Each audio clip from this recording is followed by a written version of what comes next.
विज्ञान भारती 1 कक्षा 6 की अभ्यास कार्य पुस्तिका में हम लोग आज करेंगे इकाई 14 प्रकाश के प्रश्नों को।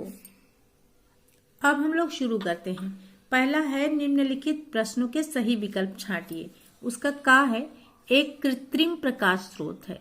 कृत्रिम का मतलब जो मनुष्य ने बनाया, तो यहाँ पर मोमबत्ती हो गया कृत्रिम प्रकाश स्रोत। बाकी सूर्य, जुगनू, तारे ये प्राकृतिक प्रकाश स्रोत हैं। खा नंबर है निम्नलिखित में अदीप्त वस्तु है। अदीप्त का मतलब जो प्रकाश ना दे, जिसमें स्वयं का प्रकाश ना हो।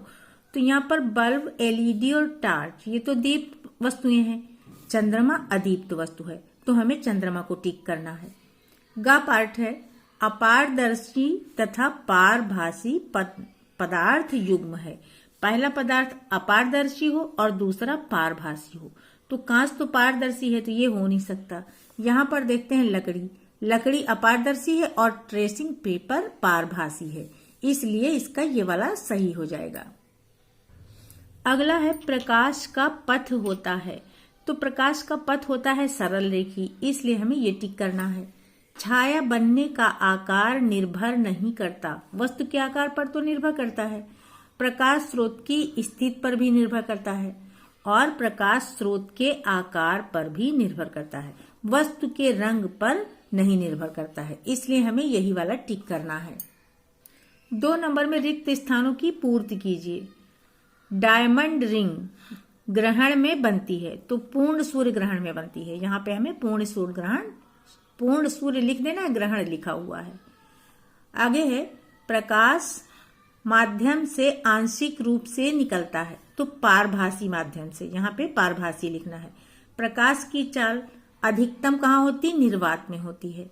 स्वयं प्रकाश उत्पन्न करने वाली वस्तुएं दीप्त वस्तुएं कहलाती हैं, भी ऊपर हमने देखा भी है।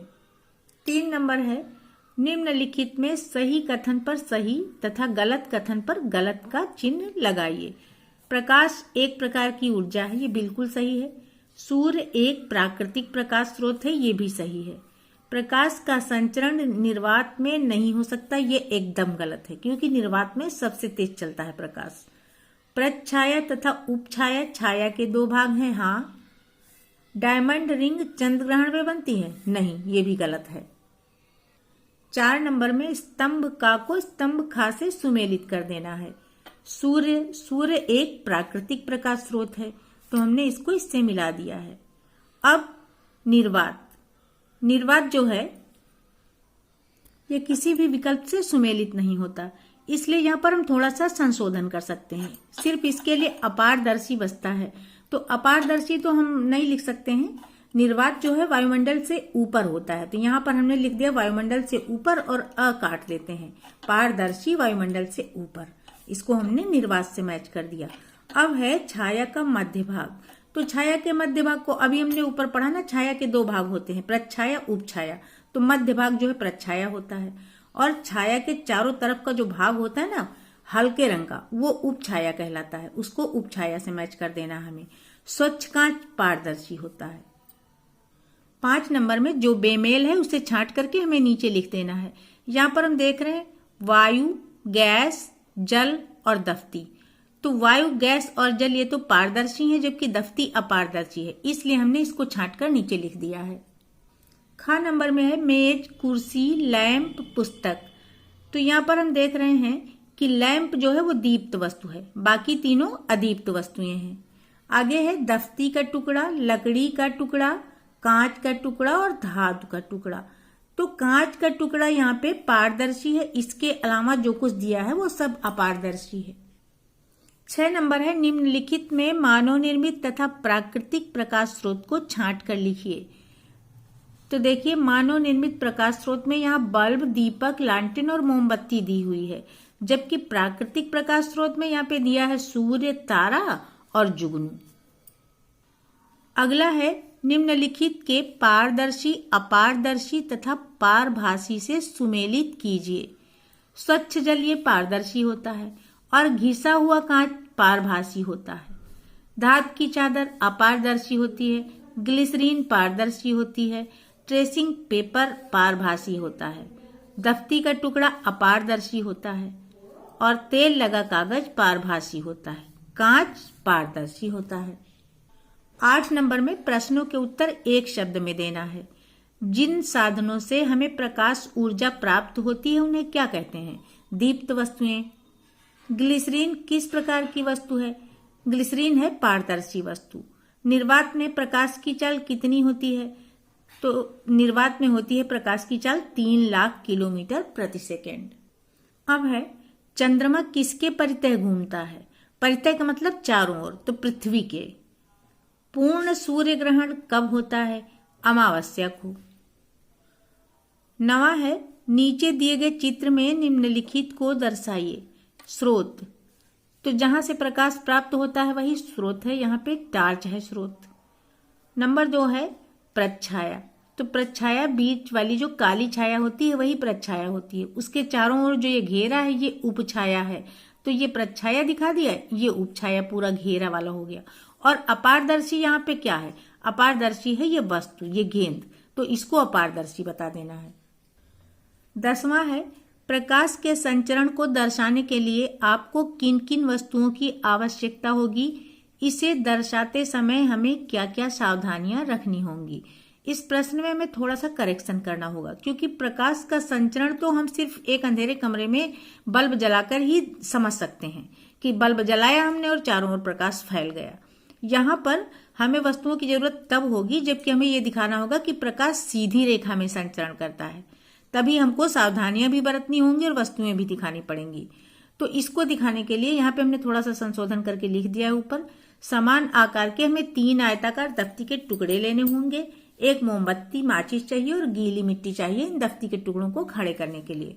और सावधानी हमें ये रखनी है कि ये तीनों टुकड़ों के छिद्र एक सरल रेखा में होने चाहिए जब हम इनको सेट करते हैं मेज के ऊपर, और मोमबत्ती की लो छिद्रों के सामने होनी चाहिए। अब है निम्नलिखित में अंतर लिखिए। दीप्त वस्तुएं और अदीप्त वस्तुएं। तो दीप्त वस्तुएं स्वयं प्रकाश उत्पन्न करती हैं, जैसे कि सूर्य, तारे, लैंप, बल्ब, जबकि अदीप्त वस्तुएं स्वयं प्रकाश उत्पन्न नहीं करती हैं, जैसे कि मेज, पुस्तक, चंद्रमा या जितनी भी वस्तुएं प्रकाश नहीं देती हैं वे सब। दूसरा है पारदर्शी माध्यम और अपारदर्शी माध्यम। तो इससे होकर प्रकाश आर पार निकल जाता है, जैसे कि कांच, ग्लिसरीन, जबकि अपारदर्शी माध्यम से होकर प्रकाश बिल्कुल नहीं निकल पाता, जैसे कि दफ्ती या फिर धातु की चादर। प्राकृतिक प्रकाश स्रोत और कृत्रिम प्रकाश स्रोत। तो ये प्रकाश स्रोत हमें प्राकृतिक रूप से प्राप्त होते हैं, जैसे कि सूर्य, तारे, जुगनू। और कृत्रिम प्रकाश स्रोत, इनका निर्माण मनुष्य करता है, जैसे कि बल्ब, लालटेन, ट्यूबलाइट। अब सूर्य ग्रहण और चंद्र ग्रहण में हमें अंतर बताना है। तो सूर्य ग्रहण में चंद्रमा सूर्य और पृथ्वी के बीच आ जाता है, जबकि चंद्र ग्रहण में सूर्य और चंद्रमा के मध्य पृथ्वी आ जाती है।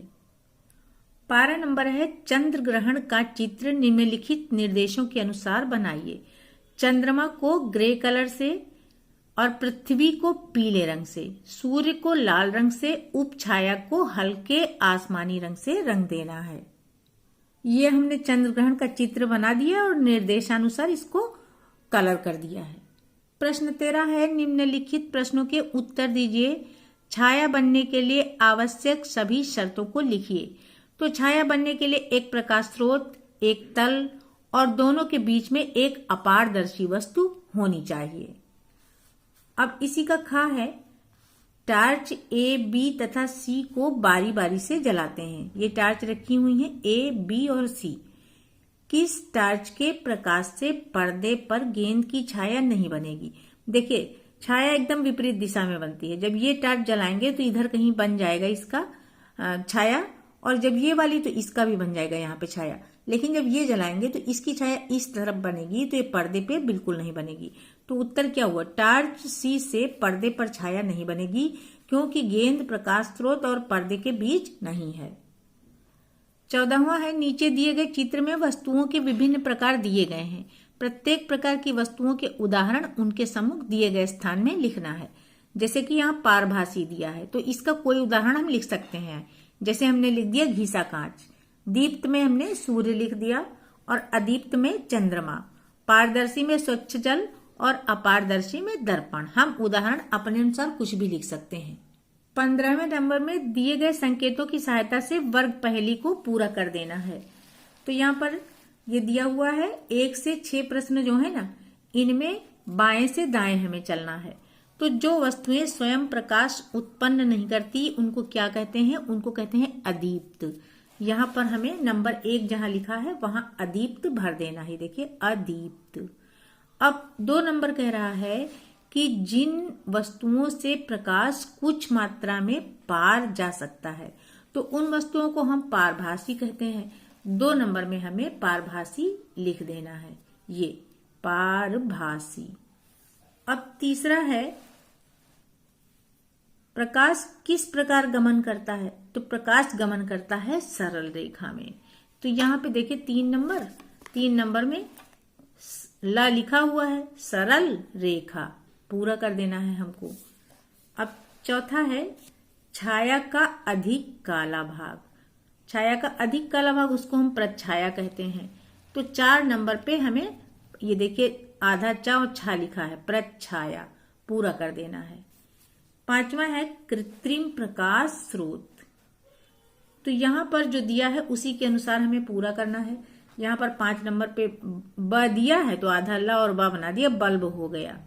छठा है पृथ्वी के सूर्य और चंद्रमा के मध्य आने पर कौन सा ग्रहण होता है? यही हमको लिखना है यहाँ पे। तो ये होता है चंद्र ग्रहण। अब हम 6 नंबर में देखिए पूरा कर देंगे, च लिखा हुआ है चंद्र ग्रहण। अब हमें 7 नंबर में ऊपर से नीचे चलना है। प्रकाश एक प्रकार की है ऊर्जा। तो यहां पर देखिए 7 नंबर, ये जा और रा लगा हुआ है, ऊ हमें भर देना है, ऊर्जा हो गया 7 नंबर का उत्तर। 8वां है जिन वस्तुओं में प्रकाश पार जा सकता है। तो ऐसी वस्तुओं को हम कहते हैं पारदर्शी। और 8 नंबर में हमें पारदर्शी भर देना है। ये देखिए 8 नंबर पारदर्शी पूरा हो गया ये। अब अगला है 9 नंबर पे छाया का, यहाँ काम नहीं कम होना चाहिए, छाया का कम काला भाग। कम काला भाग क्या होता है? उप छाया होता है। 9 नंबर में यहाँ प लिखा है, उप छाया पूरा कर दिया। 10वां है अदीप्त खगोलीय पिंड। अब वहां पर मां लिखा हुआ है, ये ऊपर ये मां लिखा हुआ है तो हमने चंद्रमा पूरा कर दिया इसको। और फिर उसके बाद है प्राकृतिक प्रकाश स्रोत। प्राकृतिक प्रकाश स्रोत यहाँ पे सूर्य हमें लिखना है, क्योंकि जो संकेत दिया है उसी के अनुसार हमें कार्य करना। ये 11 नंबर है, सू लिखा है और इसको सूर्य हमने कर दिया है। 12 नंबर में अदीप्त वस्तु का एक उदाहरण लिखना है। तो यहाँ पे ऊपर लकड़ी लिखा हुआ है, उसका ला, तो हमने यहाँ लकड़ी पूरा कर दिया है और यहाँ पे इसको भर दिया है लकड़ी, और ये कंप्लीट।